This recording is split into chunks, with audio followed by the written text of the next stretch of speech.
talk about how we maintain our respirators, specifically on jobs with mold, sewage, and fire.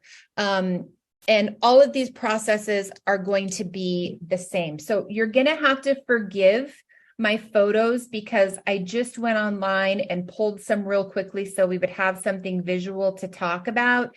But you're going to have to apply it to your own respirators. Here is an example of what you would have with a half-face respirator, but your full-face respirators are going to have the same thing. So regular maintenance of your respirators on any jobs should include keeping cleaning wipes on hand. These can be shockwave wipes, these can be antimicrobial wipes, whatever wipes are appropriate for the condition that your respirator has been in. But anytime the respirators are taken off, even if it is you come out to do lunch or something, you come out to take your health and safety break and that respirator comes off, I want you to wipe it down with the cleaning wipes, okay? The important thing is once you wipe it down with the cleaning wipes, you need to make sure that it dries all the way before you put it back on.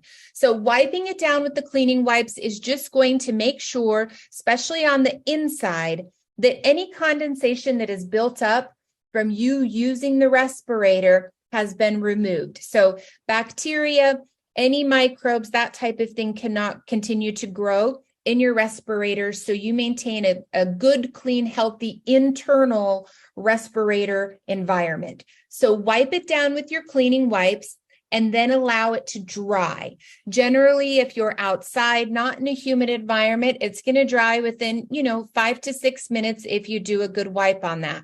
If you do need to then wipe it dry, after that, make sure that you use a cloth that is free of lint, because we don't want any lint or residue from the cloth wipe or cloth that you use to dry it to remain. So make sure that you then let it dry, okay, before you put it back on to go back into your environment or before you store it at the end of the day. Make sure that it is dry. But every time your respirator is used, it should be wiped down with your cleaning wipes, okay? At the end of a mold job, a sewage job, a fire job, you should do a deep cleaning. And I like to call them deep cleaning events. This is what we always did in the military when we came back from the field after using any of our masks is we had a deep cleaning event. We set up the cleaning stations. There were 3 buckets, and then there was a rinse station, and then there were drying pads put out. Everybody hung up their masks after an event. So after a mold, a sewage, or a fire job, any of your technicians, owners, project managers, or technicians take the initiative to do a deep clean on your mask. So this right here is an example of a half face. You have your full face, but they all have the same components. This one right here has one outtake valve right here in the center. That's the outtake where you're breathing out. Then it has 2 on either side. Those are your intake valves. Right? So once you remove the outer casing of the mask, this is what you're kind of left with.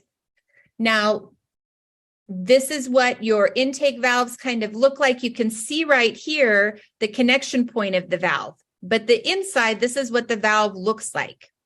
When you do your extended cleanings, all of those valves should come out. And then you need to inspect your valves for good repair.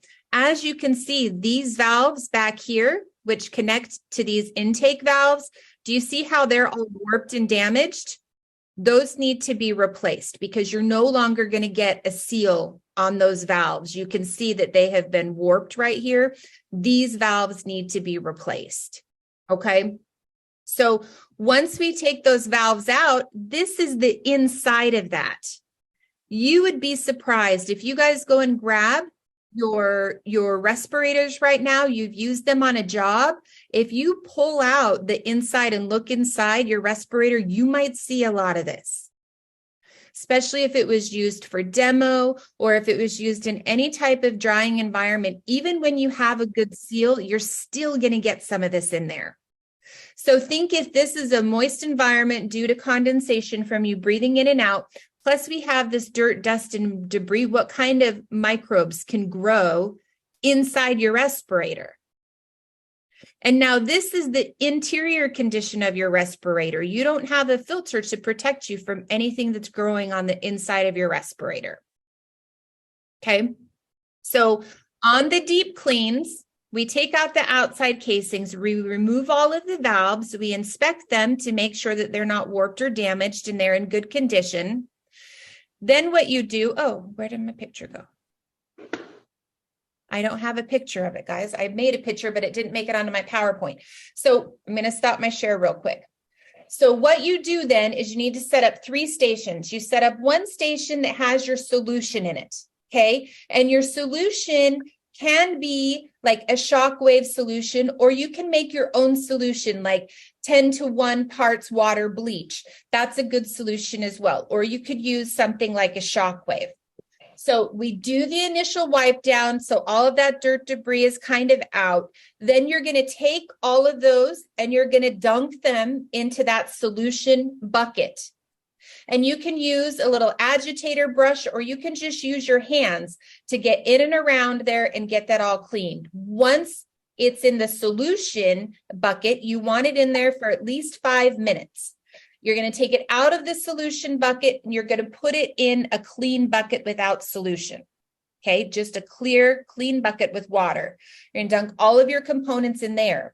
Then once those come out, you're going to run it under clear water. So we're rinsing now, like an active rinse with falling water coming out of a faucet. And then after that, they need to all be placed on a rag to dry. If you can do this outside, that's great. Within 45 minutes, nice, warm, clean air, you're going to have a good dry components, and then you can put it back together. Once it's all put back together, when we get it all put back together, kind of back to this position where all of our valves are back in, but before we put all the straps and stuff back on, do a seal test to make sure all of your valves are functioning properly and that you can seal your respirator so that you know it's put back together properly. And then once you've got that, you can put all of your straps back together, right? And then you've got your mask put back together. I want to kind of hear from you guys what your, and I'm just making sure I showed all of my pictures. I put this together real fast, so I'm sorry that there's not a real clear. See, you've got like your rags here, your shop towels. You can put all of your valves and your components on here to dry, about 45 minutes. Then you can put it back together, do your seal test, right? And then you can put your straps and everything back together. I've done the bucket rinse, like wash and rinse, but we were just discussing, we went on mute for a second, that we don't have the parts that we need to replace out those valves. So we need to up our process. We had initially, I think when we asked about this on a call before, we'd just been using Decon 30 wipes, which in a pinch still work pretty well when you've just finished a job and it's nasty, or covered in drywall dust. But then we went and got some buckets and did that. But we need to add another level. Yeah, so that should be something that's on your warehouse supply list, is your respirator valve replacements, so that you have those. And I really want to make sure that anybody, before they go out on a job with a respirator, somebody sits down with them and takes that respirator apart, explains to them all the pieces that function and what a healthy valve should look like. So technicians can be doing in valve inspections, periodically on their own, and they can take ownership of making sure that their respirators and their valves are operating properly. But don't ever hand anybody a respirator if they have never used one or taken one apart, right? For me, it's very similar to handing, a weapon over to somebody. We always clear the weapon and do a check so they know the condition of that weapon. Is it loaded? Is it not loaded? Right? That's something that you always do to hand it off for safety. If you're handing somebody a respirator and they don't know how to inspect and make sure that the valves are operating properly or they're in good working condition, you potentially are handing them something that's dangerous to them, because they can't check and make sure that it's in good working condition.